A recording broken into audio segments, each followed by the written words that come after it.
You're listening to another episode of the Anna Vivo podcast. Thank you for your time.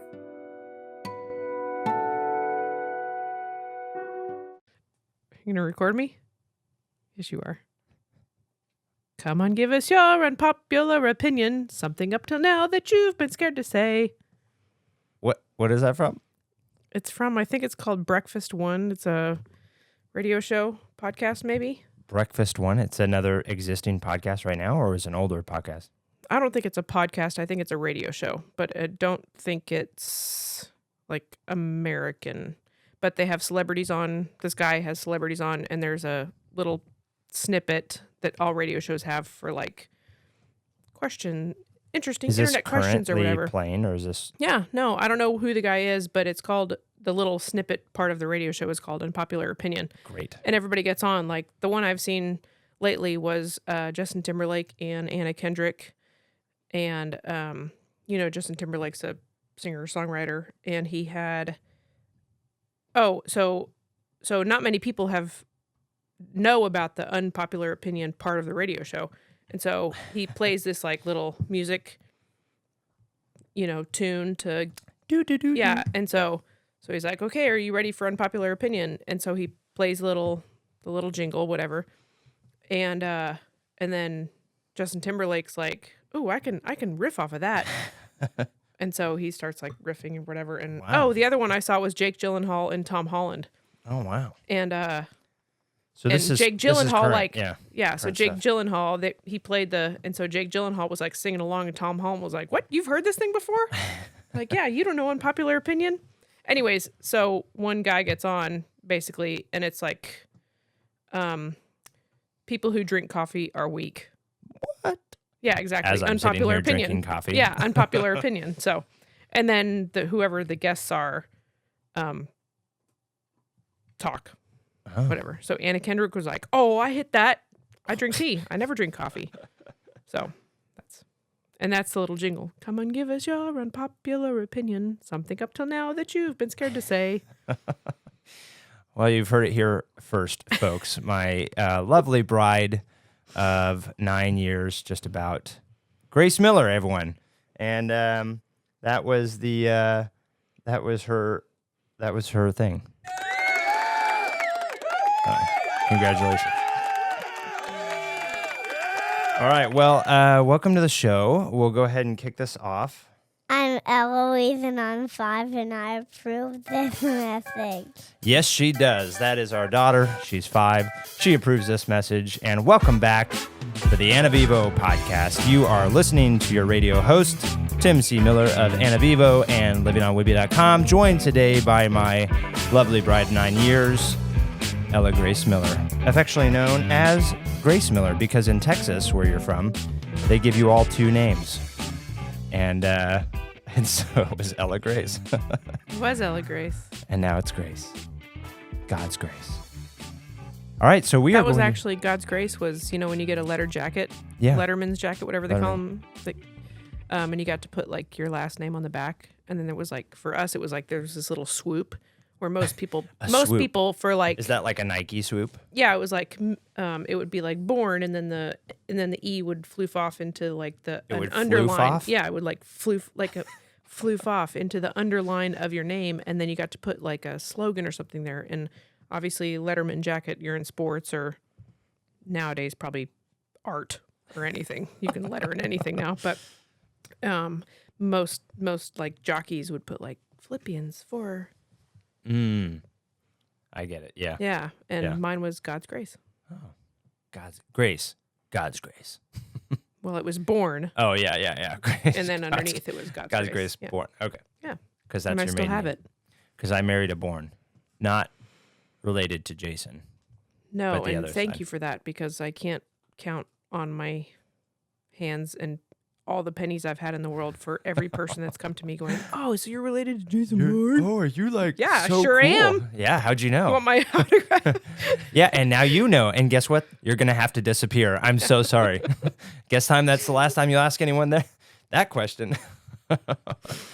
So for those of us just joining, I say us because sometimes I am just joining the podcast.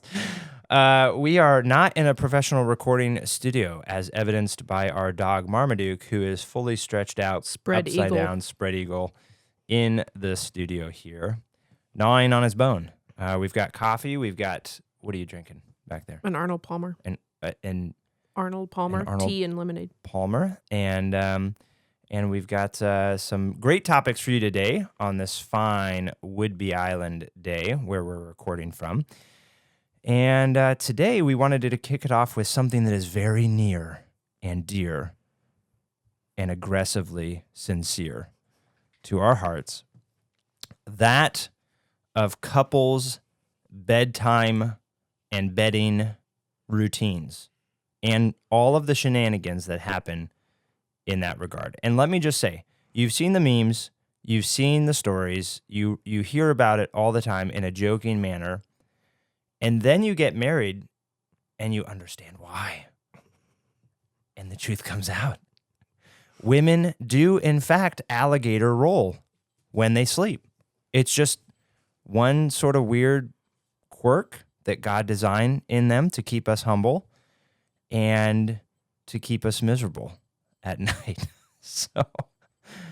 So we have been on a journey, as probably most young couples have, in how to solve the bedtime crisis. And why don't you preface this crisis with how your parents have solved it?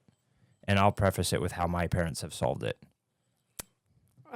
Okay, so Because we have to learn from the generations before the generations, us. yeah. My parents are in their 70s, and for as long as I can remember, my dad has snored very loudly. Like, it's not just a calm, like you can hear it from walls and walls and walls away. And everybody knows when Dad's taking a nap, and he sleeps in a very particular way with the pillow over his forehead and a pillow over his mouth or his neck, and he like just breathes through his, and you can hear it. It's just, so I'm trying to remember, maybe when they were in their 50s, because of my dad's snoring, they decided to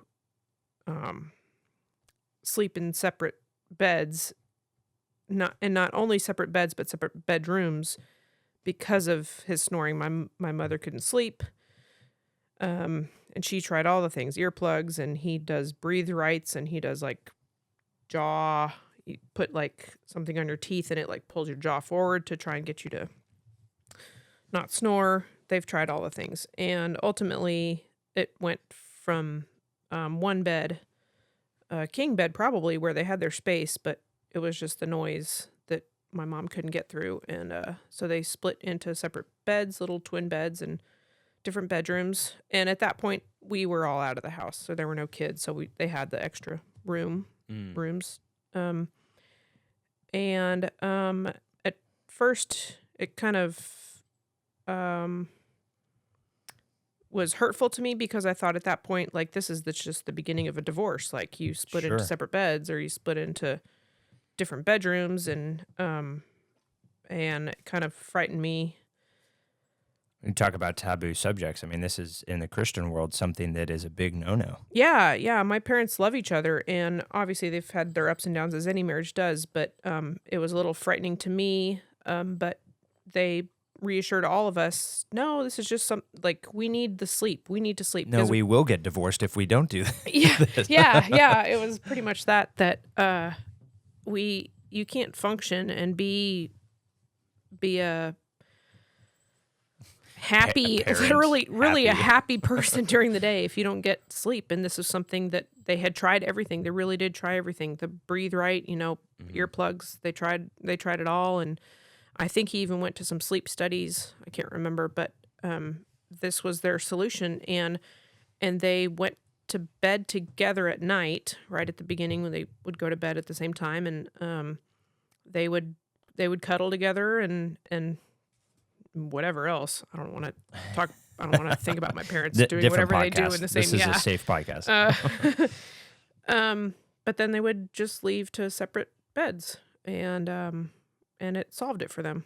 So and they're still married. And they're still happily married. Yeah, what is their... Almost coming up on 50, I think. They just had their 46th anniversary, didn't 46th, yeah. Yeah, 46th anniversary, so. Wow. So that was my parents. That's just something, how they solved it.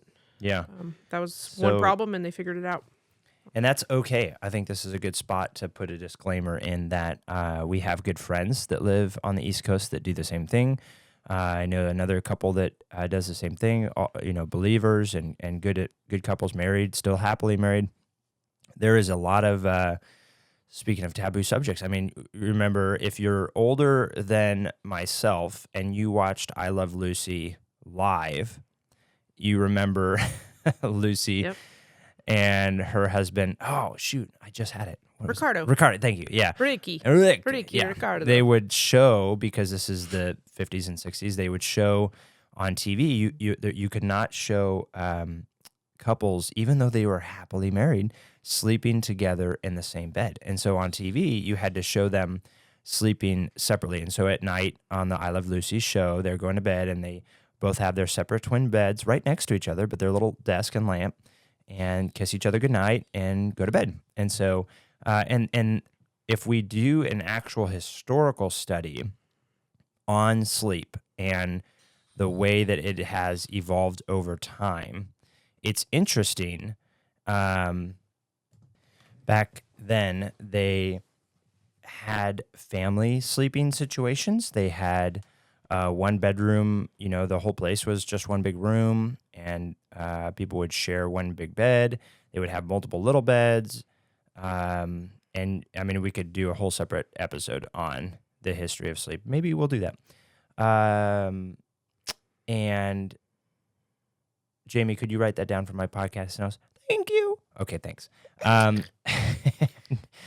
And so, I think there's a lot to be said for the way that America does sleep with our pillow top mattresses and our purple mattresses and our king size and California king size, and everybody has to sleep in the same bed. And if you don't, you can't love each other, et cetera, et cetera. And unfortunately, the Christ-following world has adopted that as a tradition, not as a command, and has made that something of sort of a legalistic sticking point, that if you're not sleeping together in the same bed, you must not be in love. You must not be a functioning couple. You must not be whatever. Extrapolate Something's out. wrong with your relationship. Something's wrong with your relationship, yeah. And it's only relationship. Right. Bed means relationship. Bed means love. You can make an excuse for someone who's like, oh, this person's handicapped, so obviously they need to sleep in their own bed. But if you're totally, supposedly, physically and mentally fine, you should be in the same bed. And I'm here to break it to you, there's just not any truth to that. No truth. Okay? So if you love each other, you can make it work. And so my parents, to speak to their side, they do share a bed. And they have, probably no problems sleeping together. I think one of them snores. My dad, does he snore also? I don't remember, but I do remember at one point they did get a sleep number where they have different bed firmnesses. Speaking of American bedding traditions, it's amazing that we can live in a country that has so many options, but we're so against separating beds that we got this sleep number that are basically separate beds, but they're together. But they're and you obviously you could roll over and they'd be there, which is and that helps. If you're a couple that really wants to stay together in the same bed and sleep, then definitely a sleep number bed or something like that, where you're both getting, he likes it firmer, she likes it softer, and you can make it colder. Some of them even have cooling and heating functions, and they are basically two separate beds, but they're sharing the same sheets. So I think it ultimately comes down to when you wake up in the morning, are you rested? Right. Or are you, like in our case, one of us is sacrificing and one of us is not rested. Well, we're both sacrificing, but different things. Yeah, but is that worth it to keep that kind of stigma of, well, we're in the same bed and one of us is rested and one of us isn't, one of us is sacrificing, and we're sacrificing for the wrong reasons. We're sacrificing to uphold the tradition that we ought to be in the same bed. Exactly. So to us, we've solved that problem temporarily. Yep. We did do a season when you came back from Afghanistan. You were sleeping.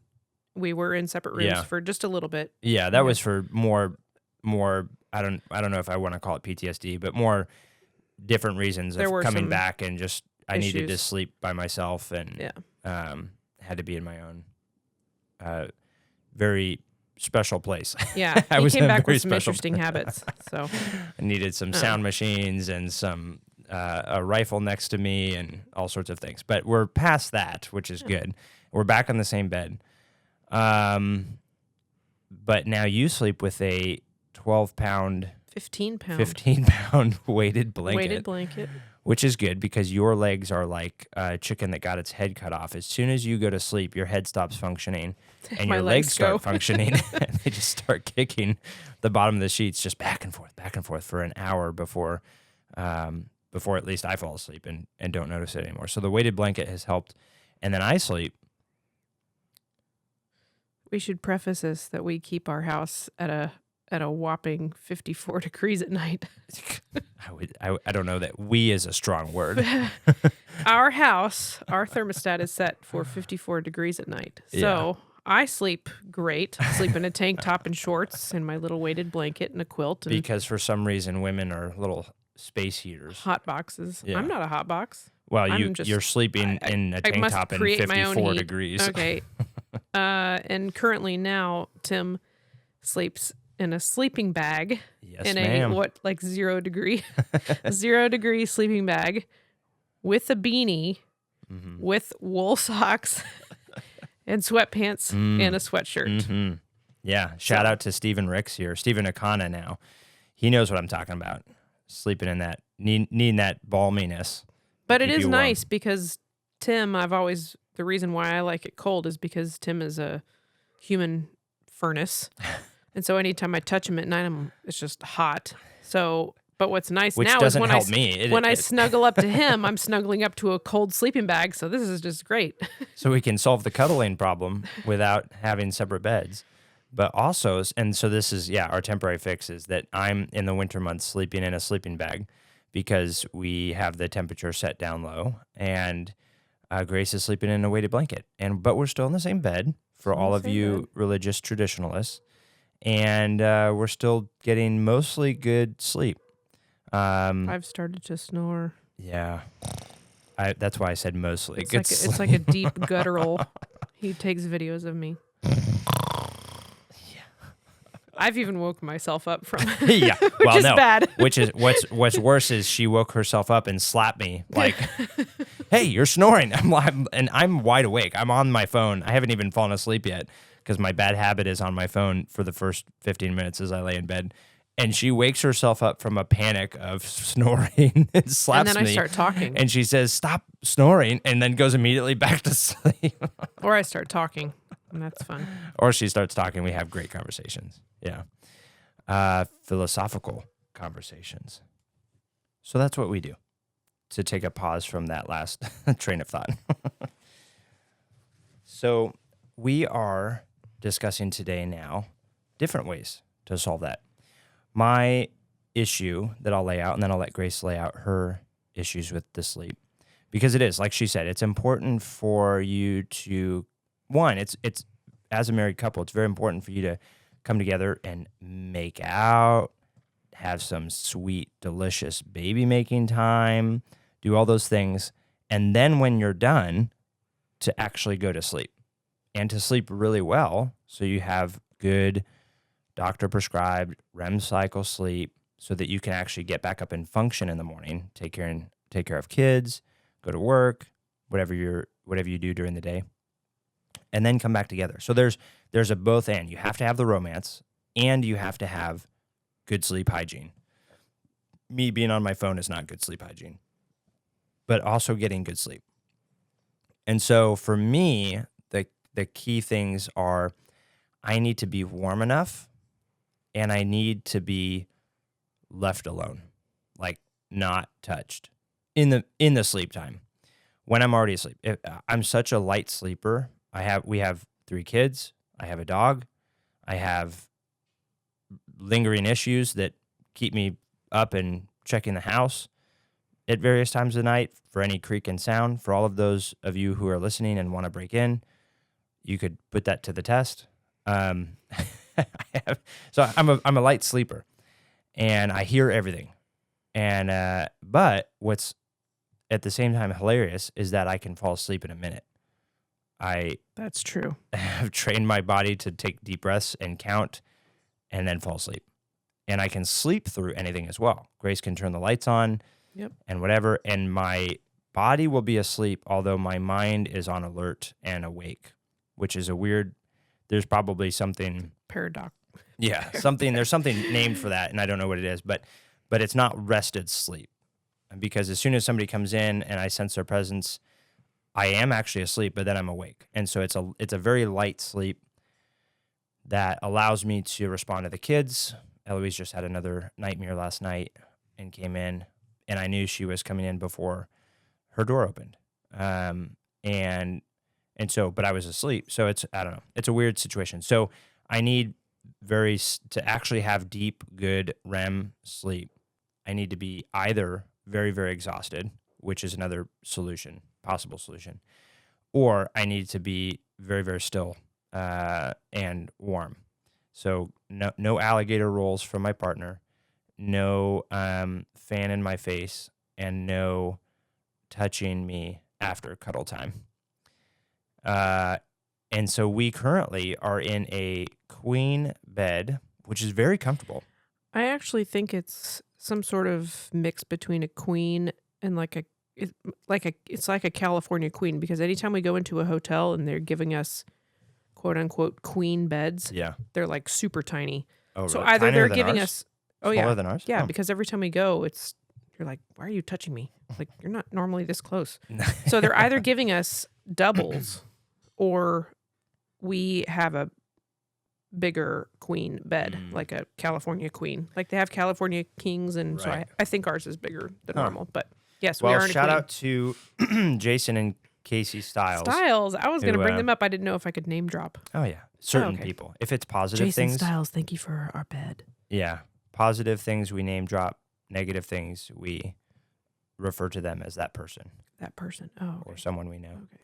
Jason Styles, thank you for our bed. Yeah, thank you for our bed. 8 years ago or 10 years ago. You had it before we were married. Oh. Tim put a hole in it. Oh, yeah. He put the vacuum on the bed, and the vacuum sucked up the...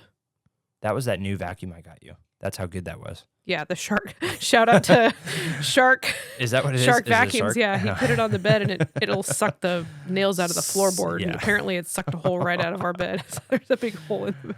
Anyway, That's at the foot of our bed. It's a great bed. We rotate. And yeah, we do rotate the bed. It's a great bed, and we've had it for a long time, and it's very comfortable. But it is a queen, and therefore, Grace or any woman who naturally assumes that 2/3 of the bed is their domain anyway, on a queen bed, that 2/3 becomes most of the bed, and so the remaining 2/3 1/3 is 2/3, buddy. Doesn't matter how big it is. The remaining 1/3 for the husband is, hands very log sleeping style on the edge of the bed, which is why our bed is not on a frame, because when I fall off, it would be dangerous.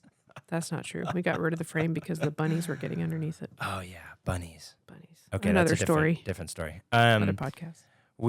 So we're in this queen, and so I think one of the solutions for me for the not touching me part would be to upgrade to a king, and that would give you still your 2/3, but then my 1/3 would basically be a twin size, and I would have that not to be touched, and then the solution for the heat would be this onesie that I just got. Did you buy it? Yeah, I bought it. What color is it? Is it a fox? It was on. It's a zebra, isn't it? No, I'm thrifty as a good Eagle Scout, and so I bought the cheapest one, which is on sale, so it's Christmas colors. It is. Oh, but it's a onesie still, and it's flannel. It's warm, and so I'm looking forward to that because it's it won't allow. So currently, I sleep. If I'm not in my sleeping bag, I have a hoodie and sweats and socks or whatever. But I still have an issue where her fan or something will pull the hoodie off to one side, or it will come up and then I'll get cold again, and that will wake me up enough to get warm or slide back under the covers or sleeping bag or something. And so this theoretically will zip all the way up and keep me encased in something that cannot be alligator rolled off of me, and that will not get tangled as I turn and toss. So two possible solutions. The thing I'm against the king bed really is two reasons. One, it will just take up that much more space in our room. It's a big bed. Yeah. And we're currently, go ahead. Yeah, we're currently in it's not the master. What do you call it now at real estate? The primary. Yeah, it's not the primary It's not bedroom. the primary bedroom. We're in a normal. We're in one of the extra bedrooms. Kids' bedrooms, basically. And which is a genius idea because the primary bedroom is way bigger, obviously. It's got a huge closet for all three kids. It's got their own bathroom. They've got their own bathroom, yeah. So we switched out kids' bedroom for our bedroom. So the kids are in the primary. And they're in master. a triple bunk in their own bedroom. They can keep all their toys in there. It's like all we do in ours is sleep and do laundry anyway, so we don't need all the extra space for activities. And they do. And so it's worked out nice. So the king bed, though, would make our take space a lot smaller. But really, the primary reason why I'm against a king bed, I don't know if I've shared this with you, is that we... Yeah. Don't you have a button for that on this? I don't think so. Okay. Yeah, we travel a lot, and I really, really, really enjoy when we travel. We stay usually in a king bed, and it feels much more luxurious. Feels like vacation. It feels like a vacation, feels right? Like vacation. Like whether I can spread my legs. We're in a Motel 8, You're not touching me. Some nice condo, like whatever it is, it's traditionally a king bed. And so it just feels really like you're on vacation. Like, ooh, look at us. We're upgrading in this Motel 8 to a king bed. And it feels great comparatively because we are always sleeping in a queen bed. So I feel like if we get this really nice king bed, now instead of on vacation and we're in a king bed, I'm going to be like, I really like my bed that I invested in. And it's great and soft. And this king bed sucks, So first world problems, I know. But that's probably the real reason I'm against having the king bed solution versus another possible solution is 2 twin beds, which would be pushed up against each other still, but and would feel essentially the same as a king bed. Yeah. But I could still reach across and we could still have our cuddle time. Unzip your onesie and hold your hand. Yeah. Or yes, that's what will happen. Yeah. Or but it won't be an actual king bed. And so maybe there'll be a gap with an end table. An I Love Lucy situation. Yeah. Yeah. What we could each have our own bedding and whatever. Yeah. I need it freezing cold. I've always... Yeah, so I guess 2 beds in the same room won't solve that problem. But I'll be in my onesie. But you'd be in your onesie so that's and okay. your beanie and all the things. Yeah. I've always liked it cold. Basically, you open the window, you crank down the thermostat, and you turn off the light and jump into bed, like one giant leap to make sure no monsters come out of the bed and grab your ankles. Because you're still 7. Yeah, because I'm still 7, and the fans turn on full blast, and I like it in my face. And, but then there's still one leg out because you're still hot. So, but noise is, I don't necessarily think it needs to be cold. I do like colder temperatures, but I think the moving air is big for me. Like if we were in Barbados or something where it's stifling, if there was a fan on my face, I think I'd still be okay. Yeah. I'd have a sheet on or something covering me, but... Well, even when it's cold, you need a fan on your face. Yeah. Yeah. Yeah, it's moving air. I think that's my big thing is moving air. Right. She likes to look like that dog that jumps out of the airplane with its owner, and the lips are just... Yeah, something like that. It's like one of those... the first fan I ever got you when we got married was one of those hurricane super fans. Super powerful, yeah. That and you was loved awesome. it. Yeah. And just your lips were smacking your eyeballs. Yeah. And then, but another thing for me is noise. So lately, like if Tim's on his... And I do this when we go camping. I put earplugs in. because if any twig breaks, it easily wakes me up. So for noise, and now that we've got a dog, I hear that he's in a kennel and I hear the cage rattle, whatever, it's waking me up. And so I'm normally in earplugs. Yeah. So you need silence, you need a fan. Just noise. Cold noise and some sort of constant silence. Noise, like a fan, or even on my phone, I've got an app that's bedtime fan when I'm in a hotel or something and I forgot my earplugs or something like that. So, but yeah, fan and cold. And no, it doesn't have to be cold. Like when we were in Panama. Remember when we were in Panama and it was like stifling and it's so sweaty there. I had so humid. And I had a little fan and it was on my face. So as long as there's air moving. Yeah. That's fair.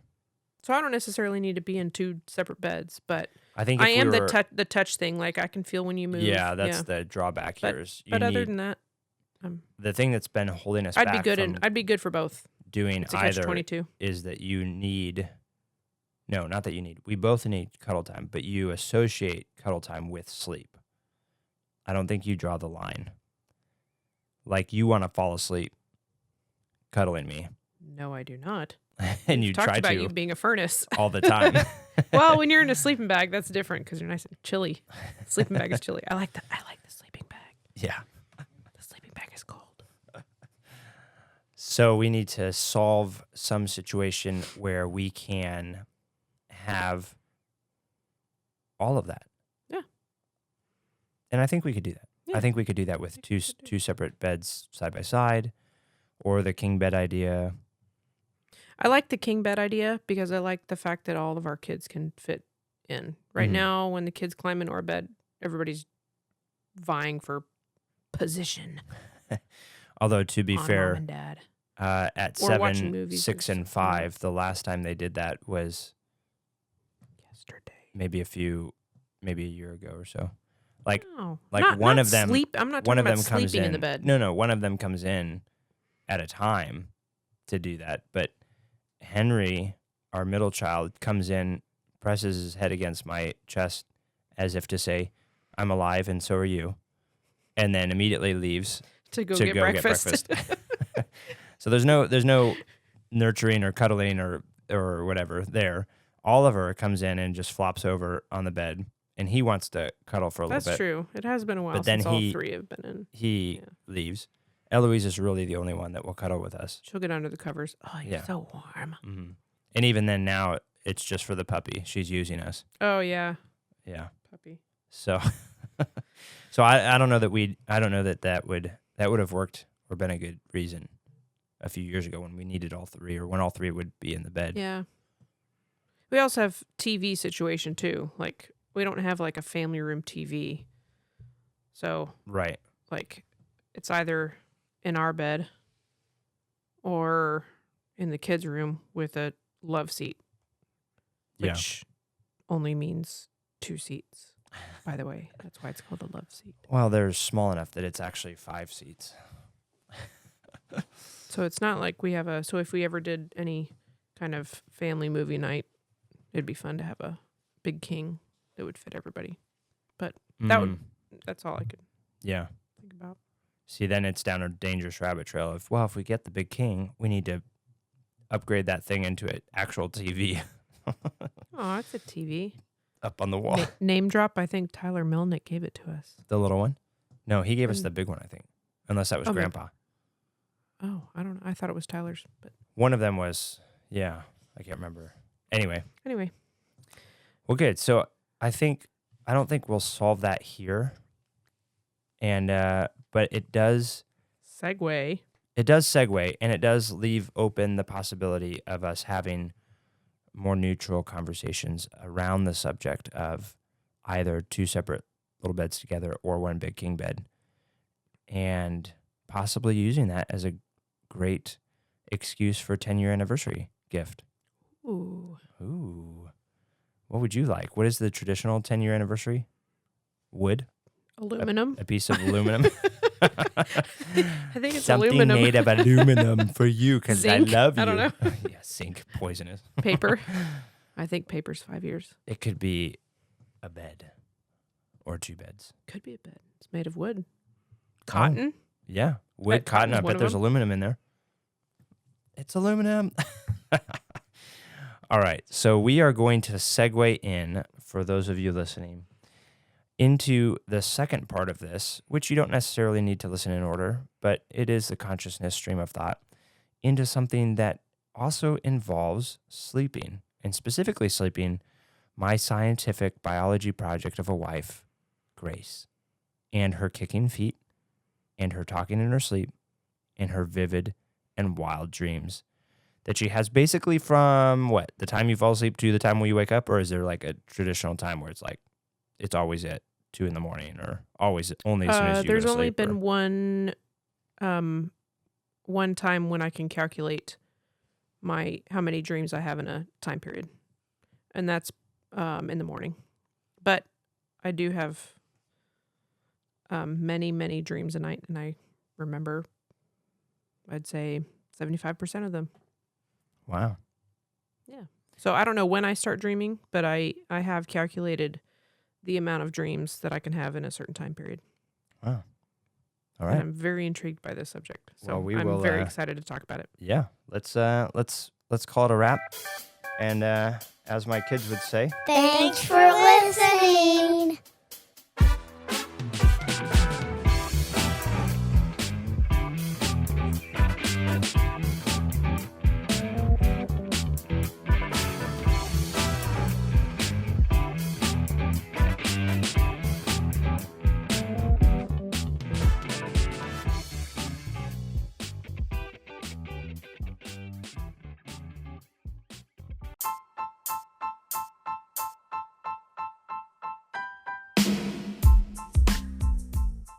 Thank you for listening to another episode of the Anna Vivo podcast.